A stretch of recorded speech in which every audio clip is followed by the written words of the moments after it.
Hi hello ನಮಸ್ತೆ welcome to my YouTube channel.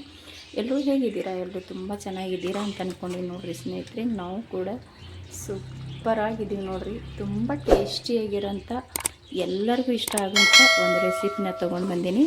ಅದು ಏನಪ್ಪ ಅಂತಂದ್ರೆ ಪಾಲಕ್ನ ಬಳಸಿ ಮಾಡ್ತಾಯಿದ್ದೀನಿ ರೀ. ಪಾಲಕ್ ಮೊಟ್ಟೆ ಗ್ರೇವಿ ಮಾಡಕತ್ತೀನಿ. ಈ ಪಾಲಕ್ ಮೊಟ್ಟೆ ಗ್ರೇವಿ ಹ್ಯಾಂಗೆ ಮಾಡೋದು, ಏನೆಲ್ಲ ಬೇಕು ಅಂತ ಹೋಗಿ ನೋಡ್ಕೊಂಡು ಬರೋಣ ಬನ್ನಿ ಸ್ನೇಹಿತರೆ. ತುಂಬ ಅಂದರೆ ತುಂಬ ಟೇಸ್ಟಿಯಾಗುತ್ತಾ. ವಿಡಿಯೋ ನೋಡ್ತಾ ಇರೋರಿಗೆ ಎಲ್ಲರಿಗೂ ಕೂಡ ಥ್ಯಾಂಕ್ ಯು. ಪ್ಲೀಸ್ ಇದೇ ಥರ ಸಪೋರ್ಟ್ ಮಾಡಿರಿ ಸ್ನೇಹಿತರೆ. ಬರ್ರಿ ಇವಾಗ ನೋಡ್ಕೊಂಡು ಬರೋಣ. ಪಾಲಕ್ ಮೊಟ್ಟೆ ಗ್ರೇವಿ ತುಂಬ ಟೇಸ್ಟಿಯಾಗಿರುತ್ತೆ ರೀ. ಪಾಲಕನ್ನ ಬಳಸಿ ಮೊಟ್ಟೆ ಗ್ರೇವಿ ಯಾವ ರೀತಿ ನಮ್ಮ ಮನೆಯೊಳಗೆ ಮಾಡ್ತೀವಿ ಅಂತ ಇವತ್ತು ನಿಮ್ಮ ಕೂಡ ಶೇರ್ ಮಾಡ್ಕೋತೀನಿ. ಆಲ್ರೆಡಿ ನಾನು ಮೊಟ್ಟೆನ ಕುದಿಸಿ ಈ ರೀತಿ ಕಟ್ ಮಾಡಿ ತೊಗೊಂಡಿದ್ದೀನಿ ರೀ. ನಾನಿಲ್ಲಿ 6 ಮೊಟ್ಟೆ ತೊಗೊಂಡಿನಿ. ನಮ್ಮ ಮನೆಯೊಳಗೆ ಎಷ್ಟು ಬೇಕು ಅಷ್ಟು ತೊಗೊಂಡಿದ್ದೀನಿ ರೀ. ಇಲ್ಲಿ ದೊಡ್ಡ ಸೈಜ ಕಟ್ಟನ್ನ ಸೋಸ್ಬಿಟ್ಟು ಕ್ಲೀನ್ ಮಾಡಿ ಇಟ್ಕೊಂಡಿನಿ ರೀ. ನಾನು ಮುಂಚೆನೇ ಪ್ರತಿಯೊಂದನ್ನು ಮುಂಚೆನೇ ಕ್ಲೀನ್ ಮಾಡಿ ತೊಳೆದ್ಬಿಟ್ಟು ಒಂದು ಕಾಟನ್ ಬಟ್ಟೆ ಒಳಗೆ ನಾವು ತೆಳ್ಳಗೆ ಹಾಕಿದೀವಿ ಅಂದರೆ ಇದರಲ್ಲಿರೋಂಥ ನೀರು ಕೂಡ ಕ್ಲೀನಾಗಿ ಹೋಗ್ತದೆ ರೀ. ನಾನು ಇದು ರಾತ್ರಿನೇ ಸೋಸ್ಬಿಟ್ಟು ನೀರು ಹಾಕಿ ಕಾಟನ್ ಬಟ್ಟೆ ಮ್ಯಾಗ ತೊಳ್ಕೊಂಡು ನೀರು ಹಾಕಿ ತೊಳ್ಕೊಂಡು ಕಾಟನ್ ಬಟ್ಟೆ ಮ್ಯಾಗ ಹಾಕ್ಕೊಂಡಿದ್ದೆ. ಇಲ್ಲಿ ಗ್ರೇವಿ ಮಾಡ್ಲಿಕ್ಕೆ ಏನೆಲ್ಲ ತೊಗೊಂಡಿನಪ್ಪ ಅಂದ್ರೆ ಒಂದು ದೊಡ್ಡ ಸೈಜಿಂದು ಈರುಳ್ಳಿ ದಪ್ಪಾಗಿ ಕಟ್ ಮಾಡ್ಕೊಂಡಿನಿ ರೀ. ಮತ್ತು ಇಲ್ಲಿ 2 ಟೊಮೊಟೊ ಮೀಡಿಯಮ್ ಸೈಜ್ ಇರೋಂಥ 2 ಟೊಮೊಟೊ ಮತ್ತು ಹಸಿ ಮೆಣಸಿನ್ಕಾಯಿ ತೊಗೊಂಡಿನಿ ರೀ. ಸ್ವಲ್ಪ ಜಾಸ್ತಿನೇ ಖಾರ ಹಾಕ್ತಾಯಿಲ್ಲ, ಹಸಿ ಮೆಣಸಿನ್ಕಾಯಿನ ಹಾಕ್ತಾಯಿದ್ದೀನಿ. ಇಲ್ಲಿ ಹಸಿ ಶುಂಠಿ ಮತ್ತು ಬೆಳ್ಳುಳ್ಳಿ, ಸ್ವಲ್ಪ ಜೀರಿಗೆ ಮತ್ತು ಕೊತ್ತಂಬರಿ ಬೀಜ ಹವೇಜ್ ಅಂತ ಹೇಳ್ತೀವಿ ನೋಡಿರಿ, ಅದನ್ನು ಸ್ವಲ್ಪ ಇಲ್ಲಿ ಕೊತ್ತಂಬರಿ ಸೊಪ್ಪು, ಒಂದು ಚಿಕ್ಕ ಸೈಜಿಂದು ಒಣ ಕೊಬ್ಬರಿ ತೊಗೊಂಡಿನಿ ರೀ. ಇದಿಷ್ಟು ನಾವು ಇವಾಗ ಫಸ್ಟಾಗಿ ಫ್ರೈ ಮಾಡ್ಕೋಬೇಕಾಗ್ತದೆ ರೀ. ಇದನ್ನು ಚೆನ್ನಾಗಿ ಇವಾಗ ಫ್ರೈ ಮಾಡ್ಕೊತೀನಿ ನೋಡಿರಿ. ಗ್ಯಾಸ್ ಹಚ್ಚಿ ನಾನು ಪಾತ್ರೆ ಇಟ್ಕೊಂಡಿನಿ ರೀ. ಅದಕ್ಕೆ ಸ್ವಲ್ಪ ಎಣ್ಣೆ ಹಾಕೊಳ್ಳೋಣ. ಸ್ವಲ್ಪ ಎಣ್ಣೆ ಹಾಕೊಂಡ್ಬಿಟ್ಟು ಈರುಳ್ಳಿ ಕೊಬ್ಬರಿ ಚೆನ್ನಾಗಿ ಹುರ್ಕೊಳ್ಳೋಣ ರೀ. ಇವಾಗ ನಾನು ಈರುಳ್ಳಿ ಹಾಕಾಕತ್ತೀನಿ ನೋಡಿರಿ. ಈರುಳ್ಳಿ ಮತ್ತು ಕೊಬ್ಬರಿ ಎರಡೂ ಹಾಕೊಂಡ್ಬಿಟ್ಟು ಹುರ್ಕೊತೀನಿ. ಕೊಬ್ಬರಿ ಈರುಳ್ಳಿ ಎರಡು ಹಾಕೊಂಡೀನಿ ರೀ. ಇವಾಗ ಚೆನ್ನಾಗಿ ಸ್ವಲ್ಪ ಇದನ್ನು ಹುರ್ಕೊಳ್ಳೋಣ. ಒಂದು ಸ್ವಲ್ಪ ಇದನ್ನು ಹುರ್ಕೊಂಡ ನಂತರ ಆಮ್ಯಾಗ ಮೆಣಸಿನ್ಕಾಯಿ ಟೊಮೊಟೊ ಸೇರಿಸ್ತೀನಿ ರೀ. ಇದು ಸ್ವಲ್ಪ ನಾನು ಫ್ರೈ ಮಾಡಿ ತೊಗೋತೀನಿ. ಇದನ್ನು ನಾನು ಇವಾಗ ಒಂದು ಸ್ವಲ್ಪ ಹುರ್ಕೊಂಡಿನಿ ರೀ. ಇವಾಗ ಹಸಿ ಮೆಣಸಿನ್ಕಾಯಿ ಮತ್ತು ಟೊಮೊಟೊ ಎರಡೂ ಹಾಕೋತೀನಿ. ಹಸಿ ಮೆಣಸಿನ್ಕಾಯಿ ಟೊಮೊಟೊ ಹಾಕೋತೀನಿ ರೀ. ಹಸಿ ಮೆಣಸಿನ್ಕಾಯಿ ಟೊಮೊಟೊ ಕೂಡ ಒಂದು ಸ್ವಲ್ಪ ತನ ಹುರ್ಕೊತೀನಿ.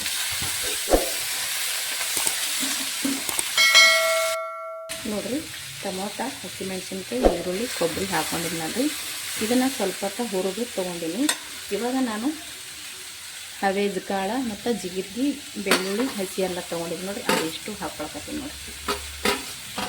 ಅದನ್ನು ಇವಾಗ ಹಾಕ್ಕೊಂಡೆ. ಮತ್ತು ಏಲಕ್ಕಾಯಿ ತೊಗೊಂಡಿದ್ದೆ ನೋಡಿರಿ, ಎರಡು ಏಲಕ್ಕಾಯಿ ತೊಗೊಂಡಿದ್ದೆ ನಾನು. ಅದು ಕೂಡ ಹಾಕ್ಕೊಂಡೆ ನೋಡಿರಿ. 2 ತೊಗೊಂಡಿನಿ ರೀ. ಇದು ಇವಾಗ ಹುರ್ಕೊಳ್ಳೋಣ. ಇದಕ್ಕೆ ನಾನು ಸ್ವಲ್ಪ ಉಪ್ಪನ್ನ ಸೇರಿಸ್ತೀನಿ ರೀ. ಇದಕ್ಕೆ ಸ್ವಲ್ಪ ಉಪ್ಪು ಹಾಕ್ಕೊಂಡಿವಿ ಅಂದ್ರೆ ಎಲ್ಲನೂ ಬೇಗ ಮೆತ್ತಗಾಗ್ತವೆ ರೀ. ಅದಕ್ಕೆ ನಾನಿಲ್ಲಿ ಸ್ವಲ್ಪ ಉಪ್ಪು ಹಾಕ್ಕೊಂಡು ಇದನ್ನು ಫ್ರೈ ಮಾಡಿ ತೊಗೊಳಕತ್ತೀನಿ.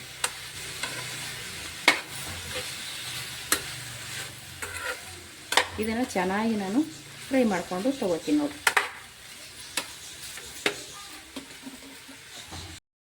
ನೋಡಿರಿ, ಎಲ್ಲನೂ ನಾನು ಈ ರೀತಿ ಹುರ್ಕೊಂಡೆ. ಇಷ್ಟು ಹುರ್ಕೊಂಡ್ರೆ ಸಾಕ್ರಿ. ಇವಾಗ ಲಾಸ್ಟಿಗೆ ನಾನು ಕೊತ್ತಂಬರಿ ತೊಗೊಂಡಿನಿ ನೋಡಿರಿ. ಈ ಕೊತ್ತಂಬರಿ ಸೊಪ್ಪು ಹಾಕ್ಕೊಂಡ್ಬಿಡ್ತೀನಿ. ನಾನು ಇವಾಗ ಗ್ಯಾಸ್ನ ಬಂದ್ ಮಾಡ್ಕೊಂಡ್ಬಿಡ್ತೀನಿ. ಗ್ಯಾಸ್ನ ಬಂದ್ ಮಾಡಿಕೊಂಡು ಕೊತ್ತಂಬರಿ ಸೊಪ್ಪು ಹಾಕ್ಕೊಂಡಿನಿ ರೀ. ಇದು ಸ್ವಲ್ಪ ತಿರುಗಿ ಬಿಡಮ್ರಿ. ಈ ರೀತಿ ಕಲಿಸ್ಕೊಂಡು ಮಿಕ್ಸ್ ಮಾಡ್ಕೊಂಡು ಬಿಡಮ್ರಿ. ಯಾಕಂದ್ರೆ ಇದು ಸ್ವಲ್ಪ ತಣ್ಣಗಾಲ್ರಿ. ತಣ್ಣಗಾಗನ ಇದನ್ನು ಮಿಕ್ಸಿ ಜಾರಿಗೆ ಹಾಕ್ಕೊಳಕ್ಕೆ ಬರ್ತದೆ ರೀ. ನಾನು ಇಷ್ಟೇ ಬಿಡ್ತೀನಿ. ಆಲ್ರೆಡಿ ಗ್ಯಾಸ್ ಕೂಡ ಬಂದ್ ಮಾಡ್ಕೊಂಡಿದ್ದೀನಿ.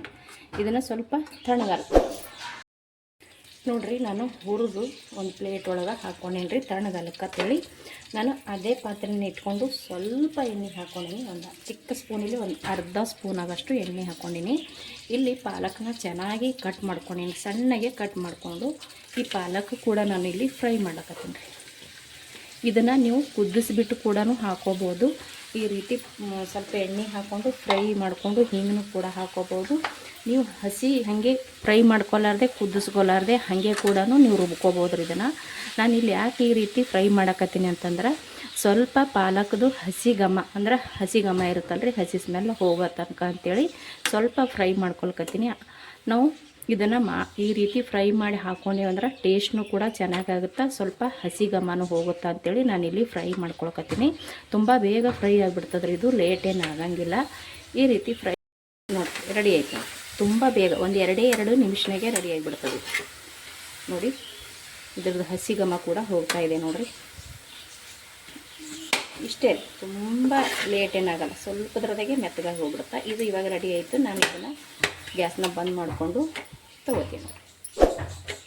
ಇದು ಕೂಡ ಒಂದು ಸ್ವಲ್ಪ ತಣ್ಣಗಾದ ನಂತರ ನಾವು ಮುಂಚೆನೇ ಹುರಿದಿಟ್ಟಿರುವಂಥ ಈರುಳ್ಳಿ ಅದು ಮತ್ತು ಇದು ಪಾಲಕ್ನು ಎಲ್ಲನೂ ಒಟ್ಟಿಗೆ ಸೇರಿಸಿ ಇದನ್ನು ಮಿಕ್ಸಿ ಮಾಡ್ಕೊತೀನಿ ರೀ.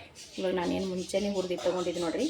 ಇದು ಎಲ್ಲ ಮಸಾಲ ಮತ್ತು ಪಾಲಕನ್ನ ಎರಡೂ ಮಿಕ್ಸ್ ಮಾಡಿಕೊಂಡು ನುಣ್ಣಗೆ ರುಬ್ಕೊಂಡು ತೊಗೊಂಡು ಬರ್ತೀನಿ ರೀ. ನೋಡಿರಿ ತಣ್ಣಗೈತಿ, ನಾನು ಮಿಕ್ಸಿ ಜಾರಿಗೆ ಹಾಕ್ಕೊಂಡೀನಿ. ಇದನ್ನು ಇವಾಗ ನುಣ್ಣಗೆ ರುಬ್ಕೊಂಡು ತೊಗೊಂಡು ಬರ್ತೀನಿ ರೀ. ಇದಕ್ಕೆ ನಾನು ಇಲ್ಲಿ ನೋಡ್ತಾ ಇರ್ಬೋದು ನೀವು ಚಕ್ಕಿ ತೊಗೊಂಡೀನಿ ರೀ.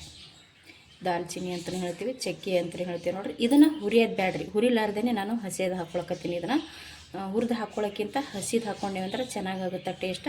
ಸ್ವಲ್ಪ ಹಾಕ್ಕೊಂಡ್ರೆ ಸಾಕ್ರಿ, ಜಾಸ್ತಿ ಬೇಕಂತೇನಿಲ್ಲ. ಇದನ್ನು ನಾನು ಇವಾಗ ನುಣ್ಣಗೆ ರುಬ್ಕೊಂಡು ಬರ್ತೀನಿ ನೋಡಿರಿ. ಈ ರೀತಿ ನಾನು 2 ಸತಿ ಇದನ್ನು ರುಬ್ಕೊಂಡು ತೊಗೊಂಡು ಬಂದು ನೋಡಿರಿ ಈ ರೀತಿ ನುಣ್ಣಗೆ ರುಬ್ಕೊಂಡೋಗ್ರಿ. ನೋಡಿರಿ ಇಷ್ಟು ಸಣ್ಣ ಆದ್ರೆ ಟೇಸ್ಟ್ ಅಂತೂ ಅದ್ಭುತವಾಗಿರುತ್ತೆ. ತುಂಬ ಇಷ್ಟಪಡ್ತಾರೆ ಮನೆಯಾಗ ಎಲ್ಲರೂ, ಮಕ್ಕಳಾಗಿರ್ಬೋದು ದೊಡ್ಡವರಾಗಿರ್ಬೋದು. ಈ ರೀತಿ ನಾವು ಪಾಲಕನ ಹಾಕಿ ಮೊಟ್ಟೆ ಗ್ರೇವಿ ಮಾಡಿದ್ರೆ ಇದಕ್ಕೆ ನಾನು ಸ್ವಲ್ಪ ನೀರು ಕೂಡ ಹಾಕ್ಕೊಂಡು ತೊಳೆದು ಹಾಕೋತೀನಿ ನೋಡಿರಿ. ಗ್ಯಾಸ್ ಹಚ್ಚಿ ನಾನು ಒಂದು ಕಡಾಯಿ ಇಟ್ಕೊಂಡೀನಿ. ಕಡಾಯಿಗೆ ಸ್ವಲ್ಪ ಎಣ್ಣೆ ಹಾಕ್ಕೊಳಕತ್ತೀನಿ ನೋಡಿರಿ. ಇಲ್ಲಿ ಒಂದು ಸ್ವಲ್ಪ ಎಣ್ಣೆ ಹಾಕ್ಕೊಂಡೀನಿ ರೀ. ಎಣ್ಣೆನ ಬಿಸಿ ಅಲ್ರಿ ನೋಡಿರಿ, ಸ್ವಲ್ಪ ಎಣ್ಣೆ ಕೈದೈತಿ. ನಾನು ಇಲ್ಲೊಂದು ಚಿಕ್ಕ ಸೈಜಿಂದ ಈರುಳ್ಳಿನ ಕಟ್ ಮಾಡ್ಕೊಂಡೀನಿ. ಈ ಈರುಳ್ಳಿನ ಹಾಕ್ಕೊಳಕತ್ತೀನಿ ನೋಡಿರಿ. ಇದು ಈರುಳ್ಳಿ ಸ್ವಲ್ಪ ಫ್ರೈ ಮಾಡ್ಕೊಂಡು ನೋಡಿರಿ. ಈ ರೀತಿ ಕಲರ್ ಚೇಂಜ್ ಆಯಿತು ಈರುಳ್ಳಿದು. ಈ ರೀತಿ ಆದ್ರೆ ಸಾಕ್ರಿ. ಇದಕ್ಕೆ ನಾನಿಲ್ಲಿ ಸ್ವಲ್ಪ ಬೆಳ್ಳುಳ್ಳಿ ಮತ್ತು ಸ್ವಲ್ಪ ಕೊತ್ತಂಬರಿ ಸೊಪ್ಪು ಇದಿಷ್ಟನ್ನು ಹಾಕ್ಕೊಂಡು ಇವಾಗ ಫ್ರೈ ಮಾಡಿಕೊಂಡು ನಾವೇನು ಪಾಲಕ ಮತ್ತು ಈರುಳ್ಳಿ ಮಸಾಲೆ ಎಲ್ಲನೂ ರುಬ್ಬಿದೇವಲ್ರಿ, ಅದನ್ನು ಹಾಕೊಂಡ್ಬಿಡಮ್ರಿ. ಇವಾಗ ಇದ್ರಾಗ ಈರುಳ್ಳಿ ಮಾತ್ರ ಚೆನ್ನಾಗಿ ಫ್ರೈ ಮಾಡ್ಕೋಬೇಕ್ರಿ. ಹಸಿ ಸ್ಮೆಲ್ ಹೋಗೋ ತನಕ ಈರುಳ್ಳಿ ಫ್ರೈ ಮಾಡ್ಕೋಬೇಕ್ರಿ. ನಾವು ಹಾಗೇನೆ ಹಾಕ್ಕೊಂಡೆ ಅಂದ್ರೆ ಅಷ್ಟೊಂದು ಟೇಸ್ಟ್ ಚೆನ್ನಾಗಿ ಅನ್ಸಂಗಿಲ್ಲ. ಈ ರೀತಿ ನಾನೇನು ಮಾಡಿ ನೋಡಿ ಈ ರೀತಿ ಫ್ರೈ ಮಾಡ್ಕೊಂಡ್ರೆ ಚೆನ್ನಾಗಿರುತ್ತೆ ರೀ. ಇದನ್ನು ನಾನು ಫ್ರೈ ಮಾಡ್ಕೊಂಡಿನಿ ರೀ. ಇವಾಗ ರುಬ್ಬಿಟ್ಟಿರುವಂಥ ಮಸಾಲಾನ ಸೇರಿಸ್ಕೊಳ್ತೀನಿ ನೋಡ್ರಿ. ನಾನು ರುಬ್ಬಿಟ್ಟಿರುವಂಥ ಇಲ್ಲಿ ನಾನು ಸ್ವಲ್ಪ ಗ್ರೇವಿ ಜಾಸ್ತಿ ಮಾಡ್ಕೊಳಕತ್ತೀನಿ ನೋಡಿರಿ. ಯಾಕಂದ್ರೆ ಮಕ್ಕಳು ಚಪಾತಿಯಾಗ ಮತ್ತು ಅನ್ನದಾಗ ತುಂಬ ಗ್ರೇವಿ ಕೇಳ್ತಾರೆ ರೀ. ಹಾಗಾಗಿ ನಾನು ಇಲ್ಲಿ ಸ್ವಲ್ಪ ಜಾಸ್ತಿ ಮಾಡ್ಕೊಳಕತ್ತೀನಿ ನೋಡಿರಿ. ಇದನ್ನು ಮಿಕ್ಸ್ ಮಾಡ್ಕೊಳ್ಬೇಕು, ಈ ರೀತಿ ಚೆನ್ನಾಗಿ ಮಿಕ್ಸ್ ಮಾಡ್ಕೊಬೇಕು. ಇದಕ್ಕೆ ನಾನು ಇನ್ನೊಂದು ಸ್ವಲ್ಪ ನೀರನ್ನ ಹಾಕ್ಕೊಂಡು ಇದು ಕೂಡ ತೊಳೆದು ಹಾಕೋತೀನಿ ರೀ ನೋಡಿರಿ. ನಾನು ನೀರು ಹಾಕ್ಕೊಂಡು ತೊಳೆದ್ಬಿಟ್ಟು ಹಾಕೊಂಡೆ. ಇವಾಗ ಇದಕ್ಕೆ ರುಚಿಗೆ ತಕ್ಕಷ್ಟು ಉಪ್ಪನ್ನು ಸೇರಿಸೋಣ. ನೋಡ್ಕೊಂಡ್ಬಿಟ್ಟು ಉಪ್ಪು ಹಾಕೋಬೇಕ್ರಿ. ಯಾಕಂದ್ರೆ ನಾವು ಟೊಮಾಟೊ ಮತ್ತು ಈರುಳ್ಳಿ ಹುರಿಬೇಕಾದ್ರೆ ಅಂದ್ರೆ ಫ್ರೈ ಮಾಡ್ಕೋಬೇಕಾದ್ರೆ ನಾವು ಅಲ್ಲಿ ಉಪ್ಪು ಕೂಡ ಹಾಕ್ಕೊಂಡು ಮಾಡ್ಕೊಂಡಿದ್ದೇವೆ ರೀ. ಹಾಗಾಗಿ ನಾನಿಲ್ಲಿ ನೋಡಿಕೊಂಡು ಉಪ್ಪು ಹಾಕ್ಕೋಬೇಕ್ರಿ. ಕಡಿಮೆ ಏನಾರು ಬಿತ್ತಂದ್ರೆ ಮತ್ತು ನಮ್ಗೆ ಸೇರಿಸ್ಕೊಳಕ್ಕೆ ಬರ್ತೈತಿ. ಜಾಸ್ತಿ ಐತಂದ್ರೆ ತುಂಬಾ ಕಷ್ಟ ಆಗಿಬಿಡ್ತದೆ ರೀ ನೋಡಿರಿ. ಇದನ್ನು ಉಪ್ಪು ಹಾಕ್ಕೊಂಡು ಚೆನ್ನಾಗಿ ಒಂದು ಸತಿ ಈ ರೀತಿ ತಿರುವಿ ಇದನ್ನು ಚೆನ್ನಾಗಿ ಕುದಿಸ್ಕೋಬೇಕ್ರಿ. ಇದನ್ನು ನಾನು ಚೆನ್ನಾಗಿ ಕುದಿಸ್ಕೊಂಡು ತೊಗೋತೀನಿ ನೋಡಿರಿ. ಸಖತ್ತಾಗಿರುತ್ತೆ ರೀ, ಟೇಸ್ಟ್ ಅಂತೂ ಅದ್ಭುತವಾಗಿರುತ್ತೆ. ಈ ವಿಧಾನದಾಗ ಒಂದು ಸತಿ ನೀವು ಕೂಡ ಮಾಡಿ ನೋಡಿರಿ, ತುಂಬ ಇಷ್ಟಪಡ್ತೀರ, ಎಲ್ಲರಿಗೂ ಇಷ್ಟ ಆಗುತ್ತೆ ಮನೆಯಲ್ಲಿ. ನೋಡ್ತಾ ಇದ್ರೇ ಚೆನ್ನಾಗಿ ಘಮ ಬರಕತ್ತದ. ಇದನ್ನು ನಾನು ಇವಾಗ ಕುದಿಸ್ಕೋತೀನಿ. ಇವಾಗ ಚೆನ್ನಾಗಿ ಕುದಿಯಕತ್ತೈತಿ. ಈ ಟೈಮ್ನಾಗ ನಾನಿಲ್ಲಿ ಮೊಟ್ಟೆ ಮಸಾಲನ ತೊಗೊಂಡಿನಿ. ಸ್ವಲ್ಪ ಹಾಕ್ಕೊಂಡ್ರೆ ಸಾಕ್ರಿ, ಒಂದು ಅರ್ಧ ಚಮಚದಷ್ಟು ಹಾಕ್ಕೊಂಡ್ರೆ ಸಾಕ್ರಿ. ತುಂಬ ಜಾಸ್ತಿನೂ ಹಾಕ್ಕೊಳಕ್ಕೆ ಹೋಗ್ಬೇಡ್ರಿ, ಸ್ವಲ್ಪ ಹಾಕ್ಕೊಂಡು ಇದನ್ನು ಮಿಕ್ಸ್ ಮಾಡ್ಕೊಳ್ಳಂಬ್ರಿ. ಈ ಮೊಟ್ಟೆ ಮಸಾಲನ ಹಾಕ್ಕೊಂಡು ಒಂದು ಸ್ವಲ್ಪ ಇದನ್ನು ಕೂಡ ಕುದಿಸಿ ತೊಗೋತೀನಿ ನೋಡಿರಿ. ಚೆನ್ನಾಗಿ ಆಲ್ರೆಡಿ ಕುದ್ದೈತಿ. ಇನ್ನೊಂದು ಸ್ವಲ್ಪ ಇದನ್ನು ರೆಡಿ ಮಾಡಿ ತೊಗೊಳಂಬ್ರಿ ನೋಡಿರಿ. ಚೆನ್ನಾಗಿ ಇದನ್ನು ಕುದಿಸ್ಕೊಂಡಿವಿ. ಇವಾಗ ಮುಂಚೆನೇ ಕಟ್ ಮಾಡಿ ಇಟ್ಕೊಂಡಿರುವಂಥ ಮೊಟ್ಟೆನ ನಿಧಾನವಾಗಿ ಗ್ಯಾಸ್ ಮಾತ್ರ ಸ್ವಲ್ಪ ಸಣ್ಣ ಇಟ್ಕೊಂಡು ಹಾಕೋರಿ. ಫಾಸ್ಟ್ ಇಟ್ಟು ಹಾಕೊಂಡಿವಿ ಅಂದ್ರೆ ಕೈ ಸಿಡ್ದು ಬಿಡ್ತದೆ. ಈ ರೀತಿ ಒಂದೊಂದಾಗಿ ಹಾಕೊಂಡ್ಬಿಡೋದು ನೋಡಿರಿ. ನೀವು ಕಟ್ ಮಾಡಿ ಕೂಡ ಹಾಕೋಬೋದು ಅಥವಾ ಹಾಗೆ ಫುಲ್ ಅಪ್ಟ ಮೊಟ್ಟೆ ಕೂಡ ಸೇರಿಸ್ಕೋಬೋದು ನೋಡಿರಿ. ಇಷ್ಟು ಮೊಟ್ಟೆನ ಹಾಕ್ಕೊಂಡೆ ನಾನು. ಸ್ವಲ್ಪ ಈ ರೀತಿ ನಿಧಾನವಾಗಿ ತಿರುವು ತೊಗೊಳಮ್ರಿ. ನಿಮಗೆ ಈ ರೀತಿ ಕಟ್ ಮಾಡಿ ಹಾಕೊಳ್ಳೋಕೆ ಇಷ್ಟ ಇಲ್ಲ ಅಂದ್ರೆ ನೀವು ಫುಲ್ ಮೊಟ್ಟೆನೂ ಕೂಡ ಸೇರಿಸ್ಕೋಬೋದು. ಇದನ್ನು ಕೂಡ ಮೊಟ್ಟೆ ಹಾಕೊಂಡು ಬಳಿಕ ನಾವು ಒಂದು ಸ್ವಲ್ಪ ಇದನ್ನು ಕುದಿಸ್ಕೋಬೇಕಾಗ್ತದೆ. ಯಾಕಂದ್ರೆ ಮೊಟ್ಟೆಗೂ ಎಲ್ಲ ಮಸಾಲೆ ಹಿಡ್ಕೋಬೇಕಲ್ರಿ. ಹಾಗಾಗಿ ಒಂದು ಸ್ವಲ್ಪ ನಾನು ಗ್ಯಾಸ್ನ ಸಣ್ಣಿಟ್ಟೆ ಕುದಿಸ್ಕೋಬೇಕ್ರಿ. ಗ್ಯಾಸ್ ನಾನು ಸಣ್ಣಿಟ್ಟೆ ಇದ್ರೂ ಕೂಡ ನಾನು ಕುದಿಸಿ ತೊಗೋತೀನಿ. ಮಸಾಲೆಗೆಲ್ಲ ಮೊಟ್ಟೆಗೆಲ್ಲ ಮಸಾಲೆ ಹಿಡಿಬೇಕು ನೋಡಿರಿ. ಅದಕ್ಕೆ ಸ್ವಲ್ಪ ಇದನ್ನು ಕುದಿಸ್ಕೊಂಡ್ರೆ ಸಾಕು, ಒಂದು 5 ನಿಮಿಷ ನೋಡಿರಿ. ನಾನು ಇದನ್ನು ಇವಾಗ ಚೆನ್ನಾಗಿ ಕುದಿಸ್ಕೊಂಡು ತೊಗೊಂಡಿದ್ದೀನಿ. ನೋಡ್ತಾ ಇರ್ಬೋದು, ಎಣ್ಣೆ ಕೂಡ ಬಿಟ್ಟಿದ್ದು ನೋಡಿರಿ ಸೈಡಿಗೆ. ನೋಡ್ರಿ ಇಲ್ಲಿ ಎಣ್ಣೆ ಬಿಡೋ ತನಕ ನಾವು ಕುದಿಸ್ಕೊಂಡೇವೆ ಅಂದ್ರೆ ಚೆನ್ನಾಗಿ ಟೇಸ್ಟ್ ಆಗುತ್ತೆ ರೀ. ಇದು ಕಂಪ್ಲೀಟಾಗಿ ರೆಡಿ ಆಯ್ತು. ಇದು ನಾವು ಬಿಸಿ ಚಪಾತಿ ಅಥವಾ ಬಿಸಿ ರೊಟ್ಟಿ, ತಂದೂರಿ ರೊಟ್ಟಿ, ಪರೋಟ ಅಥವಾ ಖಡಕ್ ರೊಟ್ಟಿ, ಅಕ್ಕಿ ರೊಟ್ಟಿ ಯಾವುದಕ್ಕೂ ಕೂಡ ತುಂಬ ಟೇಸ್ಟಿಯಾಗಿರುತ್ತೆ. ಮತ್ತು ಬಿಸಿ ಅನ್ನಕ್ಕಂತೂ ಸೂಪರಾಗಿರುತ್ತೆ ನೋಡಿರಿ. ಬಿಸಿ ಬಿಸಿ ಅನ್ನ ಮತ್ತು ಈ ಪಾಲಕ್ ಹಾಕಿ ಮಾಡಿರುವಂಥ ಮೊಟ್ಟೆ ಗ್ರೇವಿ ತುಂಬ ಸಖತ್ತಾಗಿರುತ್ತೆ ರೀ ಸ್ನೇಹಿತರೆ. ಖಂಡಿತ ಒಂದು ಸಲ ಟ್ರೈ ಮಾಡಿರಿ, ನಿಮ್ಗೆ ಇಷ್ಟ ಆಗುತ್ತೆ ಅಂತ ಅಂದ್ಕೊಂಡೀನಿ. ಇದು ಇವಾಗ ಕಂಪ್ಲೀಟಾಗಿ ರೆಡಿ ಆಯ್ತು ನೋಡಿರಿ. ಇದು ನಾನು ಒಂದು ಬೌಲಿಗೆ ಸರ್ವ್ ಮಾಡ್ಕೊಡಮ್ರಿ.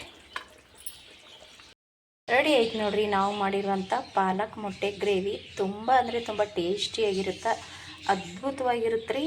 ಒಂದು ಸಲ ನೀವು ಕೂಡ ಈ ರೀತಿ ಖಂಡಿತ ಟ್ರೈ ಮಾಡಿರಿ, ನಿಮ್ಗೆ ಇಷ್ಟ ಆಗುತ್ತೆ ಅಂತ ಅಂದ್ಕೊಂಡೀನಿ.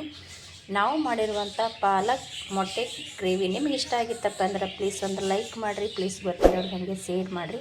ಇಷ್ಟೊತ್ತನ ವಿಡಿಯೋ ನೋಡಿದ್ರೆ ಎಲ್ಲರಿಗೂ ಕೂಡ ಥ್ಯಾಂಕ್ ಯು. ಮತ್ತೆ ಒಂದು ಹೊಸ ರೆಸಿಪಿ ಒಂದಿಗೆ ಸಿಗ್ತೇನೆ ರೀ. ಅಲ್ಲಿ ತನಕ ಮತ್ತೊಮ್ಮೆ ಎಲ್ಲರಿಗೂ ಕೂಡ ನಮಸ್ಕಾರ. Thank you.